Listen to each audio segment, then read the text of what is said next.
Hi, Dutch. Thanks so much for giving us your time again so that we can continue to share with the audience about your incredible story and how your faith has walked out throughout your life into now. And we kind of are picking up a little bit about where you were in prison. We've already heard that in part one, but I wanted to have you back so we could hear about kind of the continuing story, right? And get to share how God has continued to use you through the lives of others Mm. after you left. So, if you don't mind sharing with the audience what happened after your release, that's what the readers and listeners want to know. Yeah, so there was a time in my life where I called it the Dutch Bradley saga. I don't want to refer to it as that anymore because, we're pressing to the other side now. We're pressing to Yes. the side of victory and, really living and looking back and saying, okay, everything happens for a reason, but all things work together for good for those who love God and are the called according to his purpose. And so while we may not be, or I may not be where I want to be yet, Hmm. I definitely know that there's a clear path and that what makes it clear is that I've had to overcome so many obstacles along the way that anything that gets in the way now, we just jump and we keep running. So we're good. But yeah, coming out of prison, which is kind of where we finished up, I think, on our first interview, it was really tough because Mm. while I was in school, I was on study release at a private university, which was an HBCU, North Carolina Central University, and I did very well there. Then I matriculated to Howard University after I was released, had a 4.0 GPA. But just because I excelled academically did not mean that doors opened for me professionally. And so that's what Mm. made it difficult. So I was interviewing with, Fortune 500 companies and, trying to get entry level positions, entry level management training positions. And I was 23, 24 at the time. And, I would get in third, fourth interviews, and the people interviewing me would be, really excited. They'd be like, oh man, this guy is great. He's smart. He's intelligent. He has good appearance. He talks well, you know.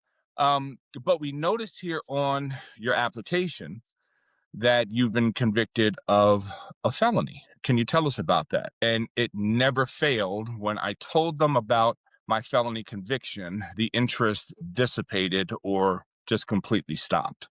Mhm. And even, in one interview, I can remember they just basically said to me, listen, it's a corporate policy that we can't hire convicted felons. And I just thought to myself, first of all, you have to think how humiliating that is, right?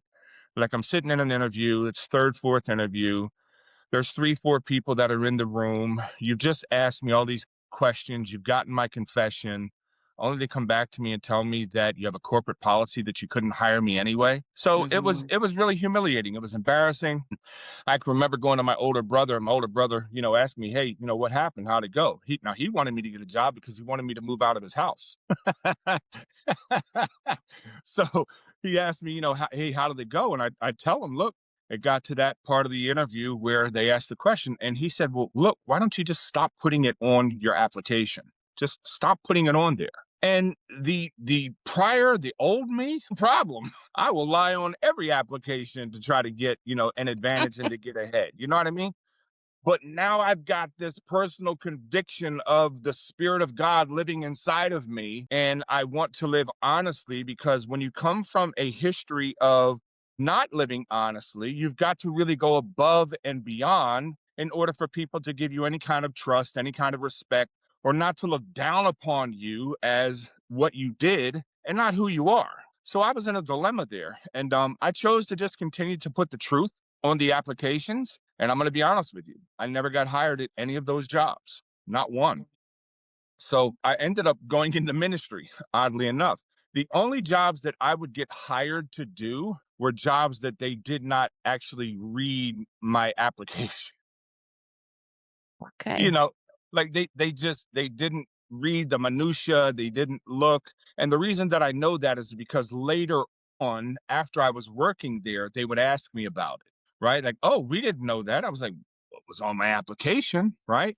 Long story short, I ended up working at a athletic corporation, and they at that time were very trending. They were high profile. They were a company that was growing very, very quickly. I ended up getting a job in the telemarketing area of that company. I rapidly excelled through that program. I became, a manager, and then they decided they wanted to open up retail stores. And so when they decided to do that, they asked me if I would be interested in being the one that opened them up, and they wanted to open them in the Washington, D.C. area. Okay. So now what's interesting, once I got knowledge that I was going to be relocating to Washington, D.C., I had to figure out where I was going to matriculate from in school, because I was at North Carolina Central at that time. And I wanted to transfer. If I'm going to DC, I'm going to transfer to Howard. It's a natural transfer. Long story short, I had to, as a part of my transfer to Howard, I had to write a letter describing what happened in my felonies. Like, everybody wants to know about my felonies, and I get it, right? Like, they don't want, a convicted murderer on their campus. I understand that. And I think the thing that really canceled me out is that I had trafficking charges. Like, Hmm. again, I was never a drug user. Like, that was never my vice. My Hmm. vice was money, an easy life, women, travel. Like, all those things were really accessible, and it was really, really fun. And so they wanted to know about my personal life. And so as I wrote this letter out to Howard University, I went ahead and I sent it, but I sent it from my company's computer. I didn't have a computer at home. And so I sent it from the company's computer. Well, I get the job in DC. I transfer up there. I'm matriculating at Howard. I'm doing exceptionally well. I'm loving going to school there. The coursework is amazing. I'm learning stuff. I'm thriving. I'm growing. And I'm just in a really, really good place in my life. And Hmm. then I get a call from my supervisor from the sports company, and they begin to question me about the letter that I had written to Howard University, and Hmm. that it mentions that I was convicted of felons and I had just been released from prison. And I said, well, yeah. They said, well, why didn't you tell us that? And I said, well, it was on my application. Nobody ever asked me about it. Hmm. They went and reviewed my application. They saw that it was on there. The next thing that happened was they removed me from the bank accounts for the company that I opened up, that I set up. They took me off of everything that was financially related to the organization. And then they hired somebody to come and work in a lateral position with me. And 2 weeks later, I was fired. Wow. And, like, this is just the disheartening part of the journey, right? Because all Hmm. I'm in search of direction, and Hmm. I'm in search of stability, like what most people are in search of. But because I've got a felony conviction, I'm viewed as a convict, and I'm discriminated against because of my past, even though I paid my debt for what I had done. And so this is not just my journey. This is the journey of many people who are well capable. And when they get out of prison, they can't get their legs on the ground because they can't get a good paying opportunity. Or, take my situation. I was very capable of working a corporate professional job, very capable. But the only jobs that they want to give to guys like me is like shoveling stone, which there's nothing wrong with doing that. But that wasn't what I was built to do. So, they want to, matter of fact, I had old couple that used to do Bible studies with me, Jack and Rita Evans. God bless them and God rest their souls, because they would sign me out of prison when I was in prison in North Carolina, and they take me to their church on Sunday mornings, and then to their home. I had a 6-hour pass that I was eligible to go out on, and they were just really great to me. And when they would talk to me, they would say, well, why don't you go get a job at McDonald's? And I'm just thinking to myself, nothing wrong with a job at McDonald's, but like, you don't see that I'm like capable of Really? something that's a little bit more responsible. Like, you really don't see that I can do more. I don't think it was about what they could see. I think it was a programming that, because I'm in prison, like, Mhm. this is where I should be when I get out, and that, I should be happy to be working a job at McDonald's or wherever. That was a hard part of my journey. Long story short, I'm now at Howard. I get fired from that job. I've got to figure out what I'm going to do. This is a little embarrassing, but I'll be transparent.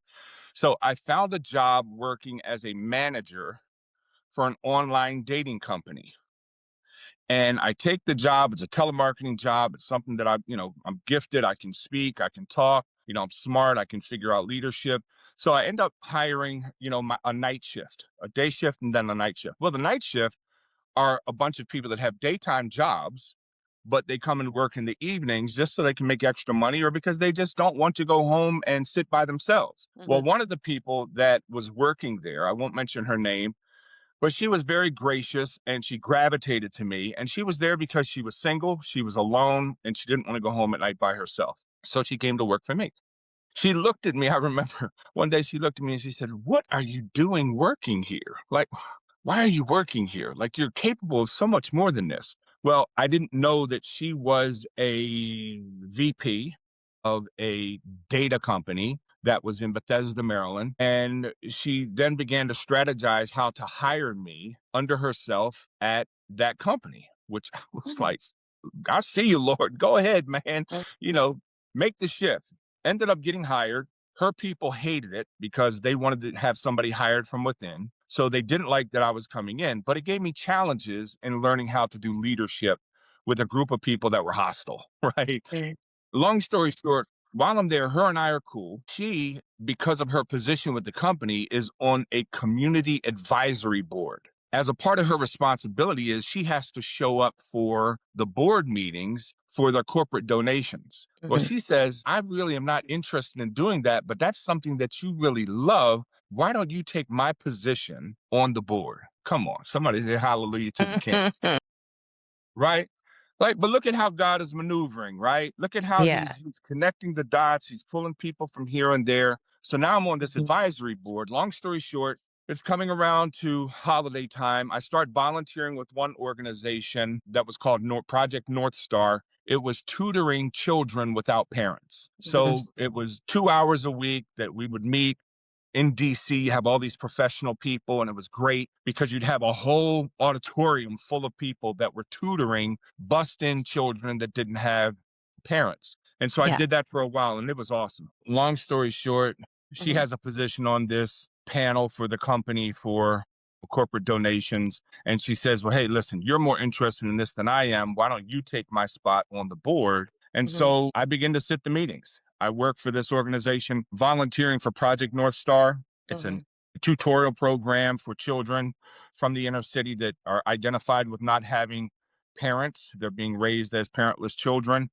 And there'd be an auditorium full of professionals in Washington, D.C. that would come out, and it was amazing. It wasn't all faith based. There was people from every kind of walk of life giving their time. And I just thought it was incredible. So I did that. And then one day there was a group that came in that was representative of a very large church in the Washington, D.C. metropolitan area. And there's a lot of large churches there. Long Mhm. story short, they were looking to get a donation toward their outreach, which was an outreach into Washington, D.C., busing youth out to a Maryland suburb where they had a huge church campus.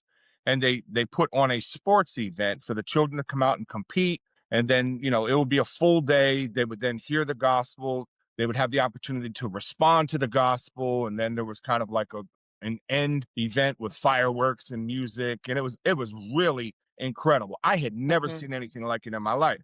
Mhm. Well, it came down to us agreeing to give them some money. And I was the one that was now going to facilitate that donation with that church organization. Right. So it's like, again, I'm just watching how God is navigating my life based on my purpose, my passion, my desires, where I come from, and being able to go back and help people just like me. So it was incredible. So I got to do that. Next thing you know, they're interviewing me for a position with the organization. And it's a predominantly Black church, probably about 98% Black church. It's very international. It's Washington, D.C. So you have people from all over the world who Mhm. attend there. And I had the opportunity to go in there and be hired on staff to run their community development corporation that handled all of these youth. Now, I sat under an elder from the church. It was his headship, his leadership, but I was the one that was able to really facilitate all the programs. So it was amazing. It was just a great fit. Mhm. 9/11 happens. Mhm. I get asked to come to New York City to do an event up there that I had done in Washington, D.C., which actually was out on the streets. It was a big music concert, basketball tournament style event. They invite me to do it in New York City, down in lower Manhattan. So I take the leave and I go to New York. I work Okay. there. I work for that organization. 9/11 happens. Mhm. When 9/11 happens, there's all of these offshoots that are formed. One of them, I won't say the name of the organization, but when it was formed, there was money that was being channeled into New York City at this time from all over the place. And there was a lot of money that was given to this organization because they want to get it on the ground so that they can make sure that it's going to the people who really needed it. I think I may have shared some of this in our first interview. What happened was this organization, I was the one doing the interviews with all of the people, and they were in crisis. They Okay. needed things like peanut butter and toilet paper and feminine products. And like there was a real urgency. These are people that lost their homes, their apartments, their fathers, their mothers, their children. Like these were people in real crisis. And I remember the leadership that I was working for. I went to them and I petitioned them and I said, listen, we have Mm, to have something that's rapid fire that we can at least give them some temporary but immediate relief until we can get through this process of helping them in a greater way. Well, they thought that was a great idea. Problem was, they didn't have licensed counselors that they needed to have in order to distribute the funds. And they said that it was going to be at least a month before they would have those. And then the leader of the organization I was working for decided, he was going to go on vacation in the middle of this. And so he was gone. So you have to just look for me as a person of newborn faith mhm, who just wants to do the gospel. Like mhm, I want to help people the way I had been helped, right? I wanted to help hurting people. And I was, every time I'd run into leadership of these faith organizations, they just did not have the urgency, the compassion, as far as I'm concerned. They didn't have the vision for how to use what God had given them in terms of position, power, influence, and provision, using it in a way that or distributes it to people who have need of it. Now, later I would find out with the organization that I was with in Washington, D.C., the pastor bishop there sat me down in a meeting and asked me, how much money were we able to raise for the event? And I told him. Then they asked me how much of that money came from the members of the church. And I told them members of the church loved what we were doing. I mean, mm, I would have 800 volunteers from the church come out and support what we were doing because they wanted to do mission. They want to see the gospel impact people that have never heard the gospel. So they were the main contributors to the budget of the event. Well, when the bishop, the leader of the church, found out that the money was coming from the congregation, he said, that's my money for the church. Why are you competing with me to get money from the congregation? You were supposed to get the money from somewhere else. Within 6 months, the organization was shut down. He shut the whole program down. He said, yes. if you can't get the government to fund it, then we're going to shut it down. And I said, sir, I said, the government's not going to fund something that doesn't exist and isn't doing the work already. I was trying to explain, you have to do the mission before people are going to give and contribute to the mission. And so, anyway, long story short, these were my faith hurdles as I came out of prison and I began to navigate this journey as somebody who, by this time I was really locked into my conviction on who Christ was and the power Mhm, of God was living strong in me. I had a real love for the word of God. And so I knew and would read the word of God from the old covenant to the new covenant. And I had good study habits. And so I knew who he was. So I wasn't going nowhere. But let me tell you what, he didn't make it easy, nor did he give me the path that I had hoped he was going to give to me. That's my yeah. story, and I'm sticking to it. Well, and I think a lot of people have issues with giving because they do feel like it's all twisted and contorted. And I think it is important to share that this is one experience that you had, but there are many churches doing a lot of good work and there's structures in place for those things to be well oiled machines. And so I don't want the viewers to, I think, feel as though we're just kind of dictating that all experiences are that way, right, within the church. Just that experience was a teaching moment for you, and I think I know your heart on this, and we've talked about this kind of behind the scenes of our casting today. It's just your heart is, I needed to learn things so that I wouldn't do them in the future, right? And so sometimes we learn things and lessons so that we don't repeat them. That's the Mhm. point of it, right? That it impacts us in such a deep way that we're like, I would never do that to anyone else because it was done to me, and I know how that feels. Yeah. Yeah. So let me do this. For those of you that are watching this video, Onyx has taken the very politically correct road. I'm telling you that the charismatic church is in trouble. It is self-consumed. It is Mhm. self-absorbed. It doesn't have programs that are visible. It's not impacting the community the way that it could be impacting the community. It's got Mhm. more than enough resources. People are giving more than enough money. And we know because we see the size of your church and we see the type of car and the square footage on your house. So we know there's money, there's people that need it, and eternity is going to be where we get to live the way we want to live. So don't get Mhm. caught up in living that way here in this world. Mhm. Yeah. That's my point, and I'm sticking to it. All right. Now, what's crazy is but listen, I've got a lot of respect for a lot of the, Yeah. I talked with a The brother today, smaller the churches and the people that smaller I mean, there are churches. people that they have jobs, they Yes, work their tails off, and they pastor, and they serve. So, I think that's where I'm kind of no coming doubt, from. It's no doubt, just I don't want it to be a global statement that just all churches are bad and all of not at all. that, and I don't think that. Do I think that there's room with any structure for improvement? Yes. Do I think that everything's handled right in every church? No, but that's why people get involved so that they're aware of that, right? Like when people are giving that, they're an advocate for where that goes. And I will tell you from sitting in church, there's a lot of times you're invited to those meetings and people don't go. So, you can't really complain about something Mm, that you're not really being a part of the solution for. So if yeah, you do suspect that at a church that you're at, it is your responsibility and your due diligence to go to those meetings. Those things are talked about. I know, or at least the churches that I've been in that have been mega churches, you're invited to go in, everything's transparent. So I just want to say that I think there's just accountability there too, right? Like as far as like if people really want to be aware of those things and want to be mindful of it, then I think that they have that opportunity or they should speak up for that opportunity because yeah, the tithing is important. It's not yeah. just for the lights and the electricity. It's for ministry needs. Yeah, I Yeah. absolutely agree. I agree with your position and posturing as it relates to that. Certainly the Yeah. ecumenical church for sure. Mhm. But my urgency and where I'm going with the direction of my messaging is Mhm. that there is a world that does not know Jesus, and you're waiting for them to come through your church doors. Like there's a Yeah. world of people that have never heard the gospel. Mhm. And we are so self consumed with entertainment on Saturday morning and Sunday morning that there's no real mission, there's no real blueprint for how Yeah. we're going to go tell the world about a man who came, lived, and died for every nation, and Mhm. every knee shall bow. And what's going to Yeah. happen when we have to stand before our Lord, stand before our King, and he asks us, well, what did you do with what I gave you?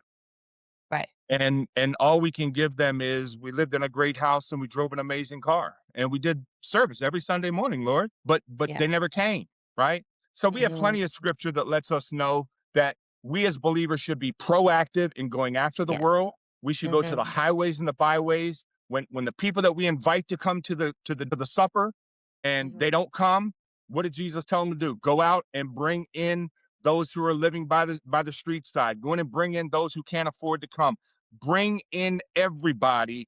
I want them to be present at my supper, right? Mhm. Listen, it's not hard. Read the gospel. Yeah. Everything that Jesus did was outside of the four walls of a building. Correct. And There so is like a this, statement that says, the church has left the building, and I like that. Like, we are the church, right? You're the no church, doubt. I'm the church. Like, we are the church. So we're the church, and some Mhm, people call it the market's place, or we're just kind mhm, of that church. And I fully feel like even in my practice, it's a ministry to me. It's a no service doubt. to me.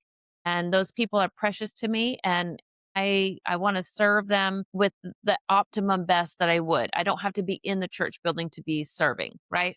So I think that's kind of what you're saying too. It's just very, very important that we remember those things. Yeah, yeah.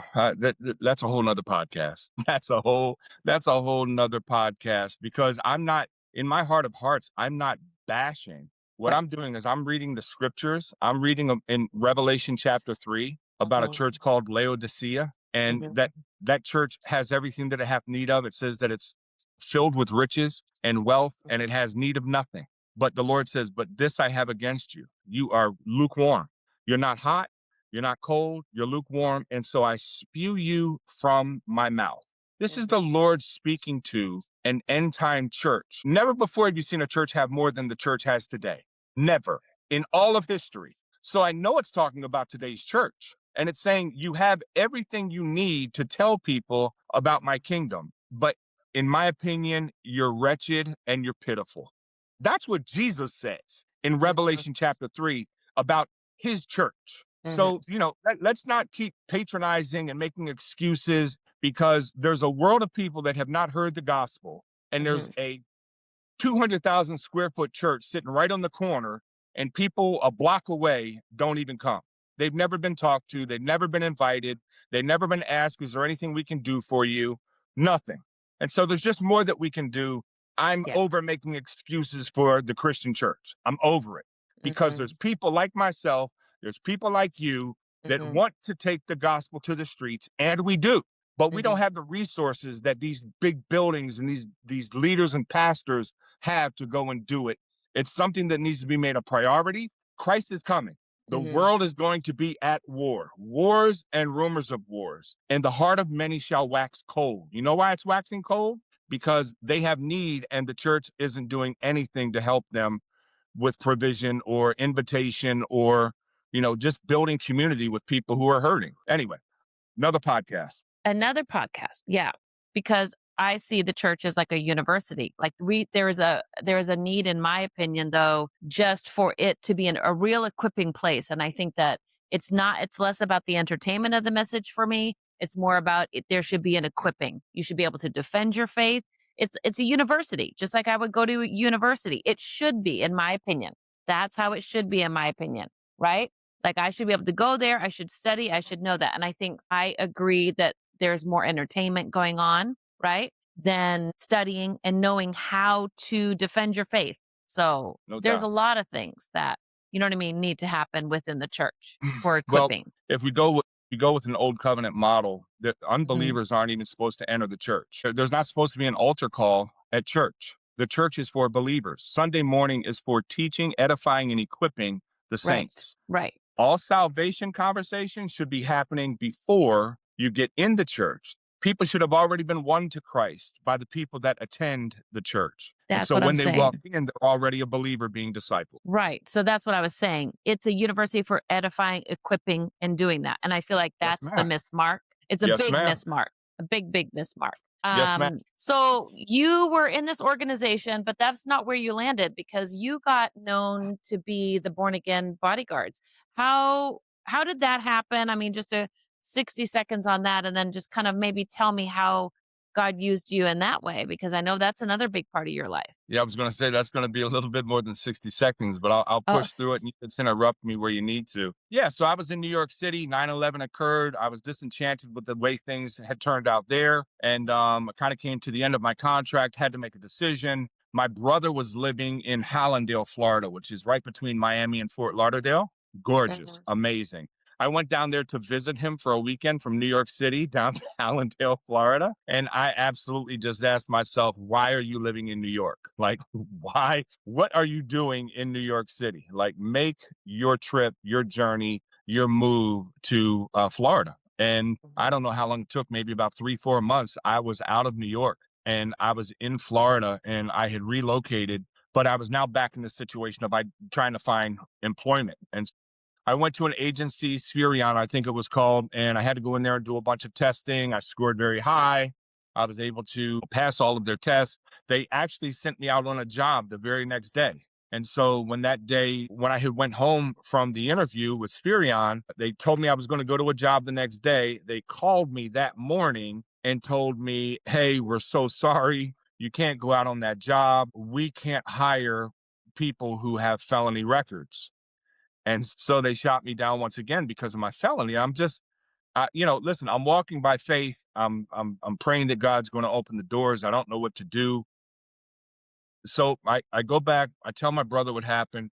And my brother says to me, look, bro, you're going to have to figure out something. Like, you can't live here at my house much longer.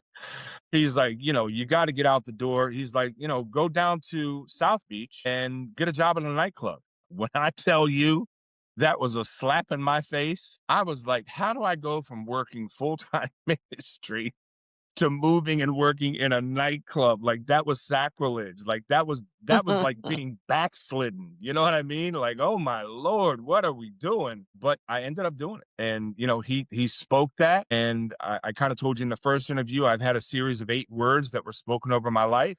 And this was another set of those that gave direction to me. And I went to work in a nightclub. I probably had worked there for like 3 months. And I learned one night that Jennifer Lopez was coming to the club. Well, her security guy advanced and he came to the club before she had arrived. And when he came to the club, I don't know how I ended up talking with him, but I did. And I essentially just said to him, hey, man, listen, if you ever need somebody, to work with you, just give me a call. I'm right here. I'm in Miami. I would love to do the work. Boom, bap, boom. Gave him my business card and didn't think nothing else of it. Matter of fact, Jennifer never even came to the club that night because what I did not know was that was the night that she had found out she was engaged to Ben Affleck, not the second time, but the first time, Okay. and that Ben had gotten caught doing something in Las Vegas that she did not like or appreciate. And so they ended up having a knockdown blowout fight that night. That's why she didn't show up. And the next day at like 11 a.m., I get a phone call and it's from Ray Rodriguez, the guy that I met in the club the night before. And Ray says to me, hey, I met you last night. He says, can you come and work today with us? And I was like, yeah, sure. So it's Ray Rodriguez calls me on the phone. Ray's like, hey, can you come out and work with me today? And I was like, yeah, sure. Where are you at? He said, I'm at Jennifer's house. And he says, can you be here in an hour? I was like, yo, bro, I'll be there in 30 minutes. Like, I'm on the way. You know what I mean? That was just a big opening. Obviously, it's a big name. She was somebody who's world renowned. It was exciting from the standpoint of, again, my journey and how my journey navigated. And long story short, I end up at Jennifer's house that day. And here's what's interesting about it. The news media thinks that she's doing a private wedding ceremony at her house on North Bay Road in South Beach, Florida. They're Okay. not aware that she just broke up or that her and Ben are having a fight over what happened in Vegas the night before. So her house is encompassed by every news station, every Oh, paparazzi, everybody you can imagine. They've got, big high satellites up circling her house. There's helicopters that are flying over top.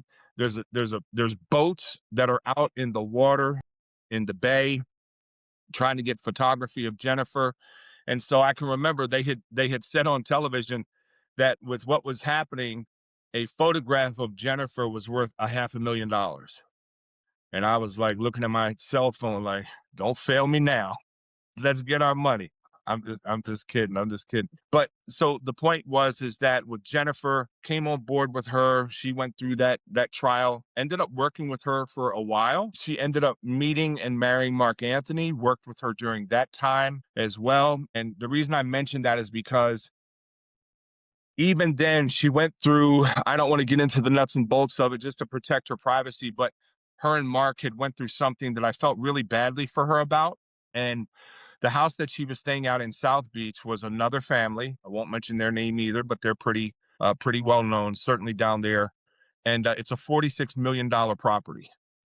And she is on an $8 million yacht out back at 3, 4 o'clock in the morning. And I see her walking through the yard. And so I decide to walk through the yard to her. And she comes down off of the boat and she says, hey, Bradley. She calls me Bradley. That's so cute. She says, hey, Bradley. She says, do you have a pen? Because I'm writing some things. And I said, oh, yeah, here, Jen, here you go. And I just somehow mustered the courage. And anybody that has done this knows what I'm talking about. It's Jennifer Lopez. And I know the Lord is putting it on my heart. You've got to say something to her. You've got that. This is the reason why I put you there. Long story short, I said, hey, Jen, I said, listen, I know that what you're going through is hard. And I know that you kind of had a really rough road with finding good relationships and finding good men in your life. I said, I just want you to know that there's a really good man in my life.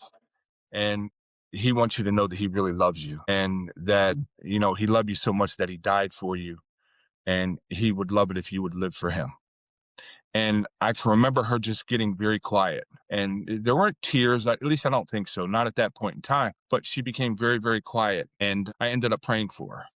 And long story short, I went back. I was like, Lord, I was obedient. I'm like, I'm so glad I was obedient because I would have been beating myself up for the rest of the night over that if I wasn't. And long story short, I never heard anything else from her. Like Jennifer never mentioned it to me, never said a word. But her executive administrator had come up to me and she says, hey, Bradley, she's like, I don't know what you said to Jennifer, but you really made an impact. And she has not stopped talking about it since it happened. So, I just felt again like you don't always know how God's going to use you.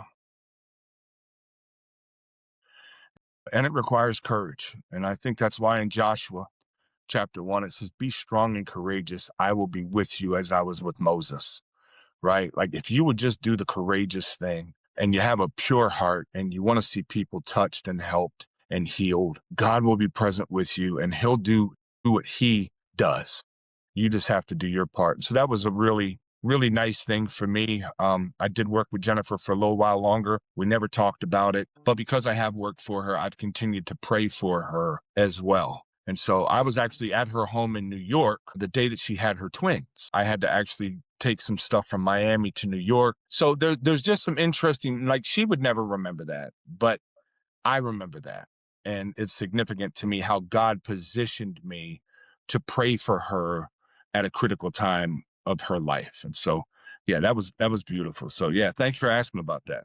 Yeah, for sure. For sure. So you did the bodyguard, and then did you want to transition out of that after a while? Did you I mean, I've personally had the same kind of experiences as far working with high level individuals, right? Just more in the sports realm where you're more on that realm, but it's a circle. You get in the circle and you just move through the circles, right? So when you land in there, connections are made. So, did you continue to work in there, or do you want to share what happened as you moved out of there? I'll leave that to Yeah. you. Well, you have to remember, like I'm gun shy. I can't get a job. Oh, mhm. I can't, it's not like I can just transition to some stable opportunity. Like now I'm in the world of celebrity and the Mhm. industry. And Mhm. anybody that works in the industry knows that that just means everything that's kind of nightlife, music, television, studios. And so Right. now I'm part of the industry and I'm trying to navigate it, trying to figure it out. So I end up getting another call because Jennifer is now out of town and I'm still in South Beach. But this time I get a call and I get asked, hey, do you know how to drive a Rolls Royce? And I can drive anything. Like I have confidence. I can motorcycles, trucks, dump trucks. Like I can drive anything. I'm a good driver, depending on who you ask. And I said, yeah, I can drive a Rolls Royce. Now I had never driven a Rolls Royce. Okay. And it may seem very insignificant, but back then, this is before all cars had push starts and it Okay. had a little handle for driving reverse and most cars had it down here on the floor. So there were different things about the car. And long story short, I was like, yeah, Rudy, hey, I can drive a Rolls Royce. What do you need? And I remember it was January 1st. I remember that because that's my birthday. He says to me, well, I need you to come to this address. I show up at that address on Star Island, and it turns out that I'm working for Sean P. Diddy, Puff Daddy Combs. And so I end up in the car. Puffy tells me, turn the music on. Everything is Playboy. Hey, Playboy, turn my music up. So I'm in the car, turn the music up. We're taking him to the national championship game, which was being played at not the Orange Bowl, but the Hard Rock Stadium at that time. And Mhm. so we're driving and he's watching me as I whip through I whip through all of these cars that are sitting there in traffic. I drive past everybody. I hu- Okay. I hug I hug the side lane. I mean, I'm doing this for miles. I hug the side lane. I'm just whipping this Rolls Royce. If you've never driven a Rolls Royce, it is a really soft, fast ride. So it was really nice. So I Okay. just whip him all the way through and I just hear him in the back. Yo, I see you, Playboy. I see you, Playboy. And long story short, I get him to where we have to take him into the stadium. So boom, bap, boom. He goes to the game. I end up working for Puff for the next 5 years. Okay. You know what I mean? So now this has occupied another 5 years of my time. Jennifer, I worked with her for about four to 5 years. And while I'm working with Puffy, the opportunity presents itself. He had come out on the front of his house in Miami Beach on Star Island. And he was chopping it up, talking about some stuff. And I just remember I was like, I got to get the courage to say something here. And I remember going to Puff and I was like, hey, man, I speak in prisons and, I travel all over the country. I said, is there something that you would ever be interested in doing to come into the prisons with me? Now, in light of everything that's happened in his life recently, this is like a prophetic warning, right? Like you got to Oh, remember, I'm God's man. He's got me in position with Puff. I'm talking to Puff about doing the stuff that's redemption, right? Like it's redemptive work. It's going and helping people that are incarcerated. Hey, bro, have you ever thought about doing it? He was like, well, what are you going to prison to talk to him about? And I said, well, I share my story and I share my faith in Jesus Christ.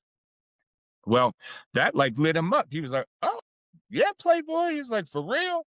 I was like, yeah, man. I said, I got a story where, I've been through some things and, I kind of shared a little bit of that. And he was like, shoot, I didn't know, I didn't know that was who was driving me. Right. my Like, I didn't know security you had forgot to all tell that. me that. So long story short, I end up asking him about doing that. He didn't respond to it. He wasn't excited about it, nor was he turned off by it. But I can just remember that we had that conversation and I would pray for Puff all the time. And a lot of the people that came up in the recent trial and stuff, these are people that I knew and I would pray for them. Like literally I would get in the car. Back then there was a album out by a group known as Shekinah Glory. And it was Mm. like just straight worship. I And know I would that put that one. in Puffy's car and I would just worship God and I would pray Oh, for Puffy. I would pray for his children. I would pray for the people that worked with him, the people that worked for him. And I would just pray. And, obviously there's a lot of stuff that I saw while I was there, but I understood that God put me there to pray for grace for Puffy's life and for mercy. And obviously, when we don't heed grace and mercy, at some point, it runs out and God has to use another way. But I do believe that I did what I was supposed to do with him. And so I'm grateful for that. And I'm grateful for the opportunity that I spent working with him. It's just another part of my journey and how God has navigated me. And so that's the puppy part. that's That's the the puffy puppy part. part. And I've That's got the more. puffy part. And you've got more. Yeah. Well, I know you also kind of got involved in like prison ministry, and that's kind of a big, big part of your story as well. I mean, did you just leave the bodyguard or you just transitioned, or the Lord was like, your time here is over? I'm going to move you in this direction. I mean, how did that happen for you? Yeah, it ran out in Miami because of the bubble in 2008, 2009. So once Okay. that bubble hit, it's so funny. All the rich and famous people stopped coming to South Beach and they all started going to the south of France. So they redirected and they traveled across the world to go someplace else. But yeah, for me, it was an opportunity. I felt like God had spoken to me about my story while I was with Puff. It was the VMA Awards. I was driving him. It's a highlight of my time with him. He was the one hosting the awards. And so we had 20 police officers that were at his house waiting for us to escort us across the water. We had 10 on motorcycles, 10 in cars. So as I pull out of his gates coming out of his home, I'm following the motorcycles across the water. I notice off to the left-hand side, there's a helicopter. As I look up, there's a guy hanging off of the side. They're actually filming us coming across the water. I mean, it's him, but I'm in the car with him. They're filming us coming across the water, capturing the whole thing. When we get off the exit, we don't stop at any of the red lights. The police have everything shut down. I mean, we've got a presidential escort that's taking us over to the arena. And I remember I pulled into the arena. He's in the back. He's like, hey, Playboy, slow down a little bit. And I got to, get some stuff together before we pull up. And so I do. And when we finally pull up, there's like 1,000 people standing where we're going into the arena, and they're all just there waiting for him. I mean, this is a really big deal. He's hosting the MTV VMA Awards. And long story short, I get out of the car, I get his door, he comes out of the car. I met everybody that night too, like everybody from MC Hammer to like I met everybody, right? You can imagine 50 Cent, the whole deal. Anyway, they usher Puffy in. Now I am in the Rolls Royce by myself. I back the car up into a parking spot, and as I do, I hear the Holy Spirit so clear. The same way I heard his voice in prison, I now hear him in this $400,000 Rolls Royce. And he says so concisely to me, he says, "You're not doing what I created you to do. I told you, go tell people what I have done for you." I heard it that clear. That was, see, for me, because I had worked for Jennifer, because I had worked for Puff, it had now become my identity. It was now my career. I didn't have a professional career doing anything else. So it became my identity. But this was God speaking to me. And he said, "I never put you here for it to be a career." He said, "I gave you these experiences so people would be interested in hearing your story. And when you tell your story, tell them what I have done for you." Does that sound like God or what? Like, Yeah. Right. so he's just been gracious in that And way. yeah, and well, I'm gonna just I feel like to point this out. It's like this is again where he's asking for your obedience, and this is something he asked. So when people say, "Well, how do you know that wasn't just your thought, and how do you know that was from God?" Because he knew that that was going to be hard for you, and Yeah. he was asking you to obey him. So when Yeah. people say, "How do you know, Carrie? How do you know?" Well, because a lot of times I'm being asked to do things I'm not comfortable doing Right. and that That's are gonna right. put me in a real fearful, uncomfortable place, but I'm willing to do it because I have a heart and love for the Lord, the Yeah. same as you. So when you have a genuine love for Christ and a genuine relationship, and this is why relationship is so essential. It's the relationship with God is so essential because you have to know and you have to have that love for God so much that you're willing to do those bold Yeah. things, because that was really scary for Yeah. you. That was scary. You were Yeah. like, "Oh, Well, no, listen, I made it. I made it. I'm good, right? I want my security." And God was like, "No. Yeah, yeah, thanks. but We're gonna do other but stuff now." to your point, because I think you're making a very valid point. Like it's not easy for me to step into other industries and to find other opportunities, but he made it so clear because he literally shut down the economy in South Florida, like to where there was no work. Like Puffy wasn't coming to South Florida, Jennifer wasn't coming to South Florida. He literally shut my stuff down, and it put me in a position where I was comfortable with leaving. So I ended up traveling to Dallas. When I got to Dallas, I started working with a couple of different organizations. One did my story, my testimony, which is Mhm. called iamsecond.com. People want to go watch my story there, they can. The other one was called Bill Glass, which was a prison evangelism organization. And so I can remember I couldn't get back into prisons because I was a convicted felon. They wouldn't let me go back in to speak. But I signed up with their organization. You That's loved it, don't crazy. you? Yeah. Convicted Well, felons you're don't like, have "I a lot was of a convicted felon and I lived here, but you're not gonna let me go back." I didn't know that. won't let you go back in. There's a certain amount of Okay. time that you have to be on the outside, Okay. before they'll let you go back in. Yeah. Okay. Okay. Okay. Yeah, Yeah. well, now I'm thinking as a listener, that does kinda make sense because you might have a vengeance. You could go in with an agenda, right? Sure. Like, you Yeah. still got stuff you gotta settle, right? They don't know. So there's I guess that rule's there for a reason. Yeah. Yeah. No doubt. Yeah. Yeah. No Okay. doubt. I wish they made it easier to get a job, but I understand why they don't want to let you right Yeah. back in prison. Right. Again, especially if you have gang affiliations or any kind of Yeah. gang time. So I That's get what it. I'm thinking. There has to be some kind of yeah. Well, I signed up with Bill Glass. Bill Glass is a former NFL player, played for the Cleveland Browns. He became an evangelist under Billy Graham, and he started this prison organization. And I remember the first prison that I could go to was in Oakland. It was San Quentin, which is an infamous prison. And I was so excited.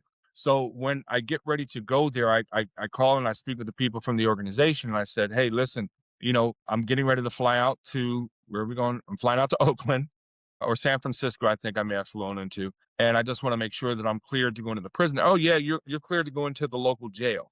And I was like, "The local jail?" Like, dog. And I just petitioned him. I said, "Hey, listen, is it possible that you can put me on San Quentin?" I said, "This is some of my background. This is some of my story. I've got a history. I was a shot caller on the inside. I'm born again believer. I'm the born again bodyguard. Boom, bad, boom." Long story short, when I got there, they had moved me to San Quentin. When I go into San Quentin, I go in there with a great team of people, former NFL player, basketball stars, all of this kind of stuff. Get on the yard. The main speakers speak. I'm on the yard huddling up with the inmate. There's about 3,000 inmates on the yard.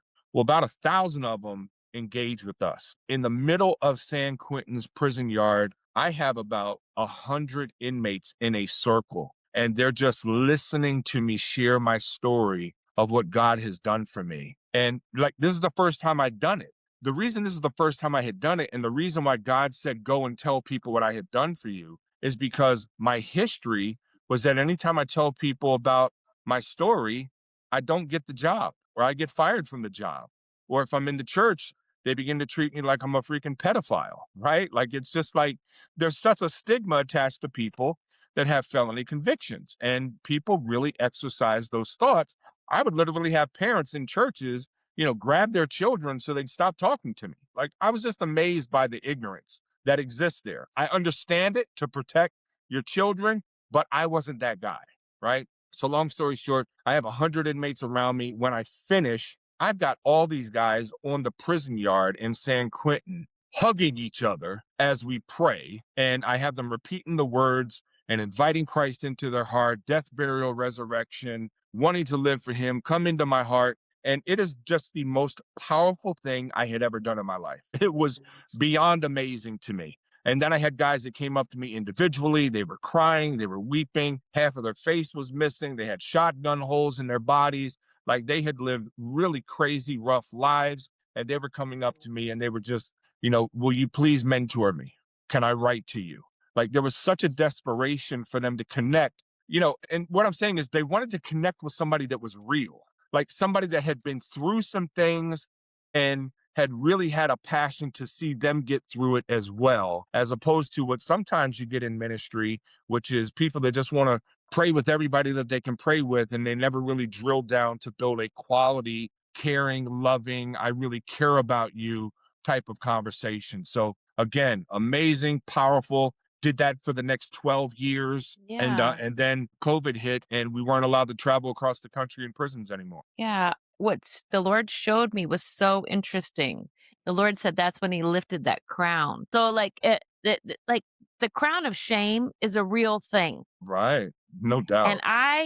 oh my this but someone once said something to me. They said, "Shame on you, shame on you." And I whipped around. I was like, "You're not putting that crown of shame on my head. How'd he do No. that? I know what that is. That Yeah. is a spiritual casting, Huh. right?" Come on. She had that on her. She's gonna invite me into this club. I don't want to be invited into that club, right? So I was like, Preach. I never forgot it because that is a real thing. And so in that moment, what is so striking to me is that was it. Like, all once you got out, that was it. The crown of shame, the crown of shame, the crown of shame, Mm. right? Said this. And the Lord was just, "I'm gonna put you back in there and we're gonna lift it off. I'm gonna show you." It's the reveal. It was the reveal, right? Yeah. So, and this is also, I guess, where I have my heart and passion for is there really needs to be, and again, another podcast for another day or another time, but Christians sometimes are really working for the enemy when they are casting and they are speaking and they are pigeonholing people and they are not allowing that growth. But yet they prophecy and they speak and they, but when it really comes down to it, they're imprisoning people with the ways that they're speaking over their life, Yeah. right? No So a doubt. lot of that shame came from other believers. So when people say, "Why would you talk to them? Why would you do that?" Why, there are people that have questioned me on Mm. different projects or things that I've done. And I just really feel like there is always a reason why they turn from the Lord. Mm. And it's not always for the reason you think. Sometimes it's because another believer did it. Yeah. They Yeah. shamed them, they minimized them, they belittled them, they judged them. So we have to be really, really careful as believers. And that's a real strong warning that believers need to be real, real careful about how they speak about others Yeah. Casting and stones. to others. It's important. It's another conversation for another day, but very important. Very Yeah. important. Oh yeah. So I think that's just It's just a beautiful thing to see, right? That he did Yeah. that for you. And yeah, you felt that impact, that different feeling for sure. What's interesting is when I got saved when I first went to jail, you first go to jail, then you get sentenced and you go to prison. I can remember that it was an open vision and I saw myself speaking in front of thousands of people. And I said, I'm not doing that. Mhm. Like, there is no way that I am going to ever do that. And the interesting thing for me is that God was showing me The future. years later. There's a lot of equipping, preparing, a lot of suffering, a lot of overcoming, a lot of resilience. So what's interesting is like the story of Joseph in the Bible, which I won't go to because I love the story. Mhm. There's character that's being built so that you can handle the capacity that he's about to put on you. And so I'm at the place now where it's exciting because I believe I'm at the place now in my life where capacity is going to come, where there is a real opportunity. And I'm grounded Mhm. today. I'm in the best place in my spiritual life I've ever been in. Professional life, I'm still doing bodyguard work, which we can close Mhm. this interview out on, just kind of a piece of that. But I'm in a place in my life right now where I want to address physical health. I want to get in better condition health wise. I've got broken this and hurt that and ache there and overweight and want to get back in athletic condition and I will and I can. But my point is that and this is my urgency with why I'm so impassioned with the stuff about the church, is because if God really opened up and showed us what he really wants us to do, we're not even in condition to do it. Right. We're not in shape to do what he needs us to do. We don't have any organization, we don't have any leadership, we don't have any resources. Like, we're in a window right now where we need to be getting ready for what's about to come. And I'm speaking to, you and our generation now, Mhm. because the ones that we sat under their leadership, they're getting ready to transition, right? Like they're with Moses on the mountaintop. Hopefully they're going to get into the promised land. They got to figure that out. But we're kind of like the back end of the Joshua generation, right? Like we're here, but now we've got to not only take territory, but we've got to preserve it for our children and those that are going to come after us, making sure they're grounded in the faith because there's so many religions that are coming to suggest that what we believe never even happened. And so we've got to prepare ourselves and the Yes. generation to come for what's about to happen. Yeah, I agree. Yeah. Well, I'm gonna just let you say one wish Huh. I'm for a listener. wishing on a star to follow where you are. There I'm you not a singer, go. but I'm wishing on a dream. There you go. Little Will Downing. How about someone who is listening and they feel that defeat? They feel like they're under that covering. They're not, it's not gonna lift. It's not lifting. Every time I get knocked down, I get back up, someone knocks me down again. There's a real that's the person I want you to speak to. You Yeah. have the mic, you have just a quick moment to say something to them. And Yeah. what would you say to them? Listen, now I travel when I speak. I do corporate speaking. I do speaking in colleges. I do speaking in churches. And what I have packaged is a framework called the Big Method. The Big Method is believe in God. And once you believed in God, there's now accountability for the things that we must do. He's going to do his part. We have to do ours. We got to get outside of this zone of being comfortable. We've got to reach for other people. We've got to build other relationships. So once I teach people the big method of being believing in God, then I transition them to the big shift, which is bold, intentional, galvanizing, sharpen or start bold, intentional, galvanizing, start honing intuition for transition. You now have to begin getting sharp mentally. You have to prepare, equip, begin to gather information for a shift because hopelessness will leave you sit there Yeah, in frozen. despair, thinking that God is going to come rescue you. Listen, God does not come rescue people who do not make an effort to live by faith. We have to step out in faith Try the big thing. That's why I use the big method. Do something or get a vision of something big. Just like God showed me I was going to be speaking in front of thousands of people. I didn't know how to get there, but I had to start making the small steps, be faithful with them, be reliable, be dependable, build character. Am I trustworthy? What words are coming out of my mouth, right? Am I talking bad about people? Am I casting spells on people? Am I part of a gossip community? God's not going to honor any of those things. So when you're in a hopeless place, you have to clean up Yeah, your yourself. mouth, Yeah. clean up your thoughts, clean up your spirit, man. You have to realign and get in position with him, start honing intuition for a transition. But you do that with bold, intentional, galvanized moves, build relationships that will help get you outside of your zone of hopelessness with people who have hope, right? If you walk by somebody who's just completely energized, I'll say this last thing and I'm going to hand it back over to you because I know where to close. I met with a guy who's a former professional football player, just met him recently in the gym, and Mhm. his mentor. Met him in the gym, just started talking to him in the sauna. That conversation turned into me asking him, "Hey man, are you a believer?" I was honing my intuition. I was being sharpened and quickened so that I can be perceptive about other people that I was around. I asked him if he's a believer. He said, "Yeah." I said, "Are you a kingdom man?" He said, "Yeah, I am a kingdom man." Now, when he Mm. knew what a kingdom man was, I was like, okay, I need to talk with him. We ended up talking for the next hour in the sauna in the hot tub. I went and met with him and his mentor the following day. While we're meeting in the restaurant, I'm talking to them the way that I'm talking to you. A young, now he's African American, the other guy was white. Obviously, I'm white, Italian, a little bit of Viking. But I noticed there's a young lady walking up behind him and she just stands there. She's like waiting for a pause, a pregnant pause that happened in our conversation. When the pause comes, she walks straight over to me and she says, "You guys have really good energy," right? Now, as soon as she said energy, I was like, red flag, right? That's new age. She says, "You guys just have really amazing energy. I just wanted to know, what is it that you guys do?" And so, I had said, "Hey, I'm a minister of the gospel. I take the gospel around the country and speak all over the place." And she was like that was disappointing. And but I didn't, so she was like, "Okay, well, thank you. It was nice to meet you." I said, "No, no, no." I said, "Hold on, hold on, hold on." I said, "Have you ever met Jesus Christ?" And she says, "Yeah, I know Jesus." And I said, "Okay." I said, "Have you ever given your life to him?" And she says, "Well, it's nice to meet you guys. I gotta go." I said, "Well, Mhm. what is your name?" Her name is Hannah. It's amazing how many people have biblical names Biblical names.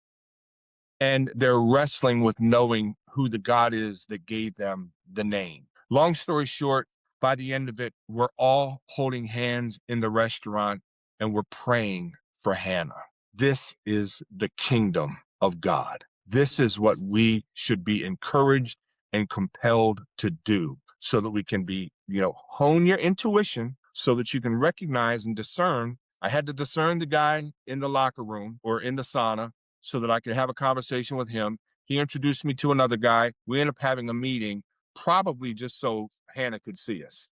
And we changed the location of the meeting, probably just so Hannah could see us.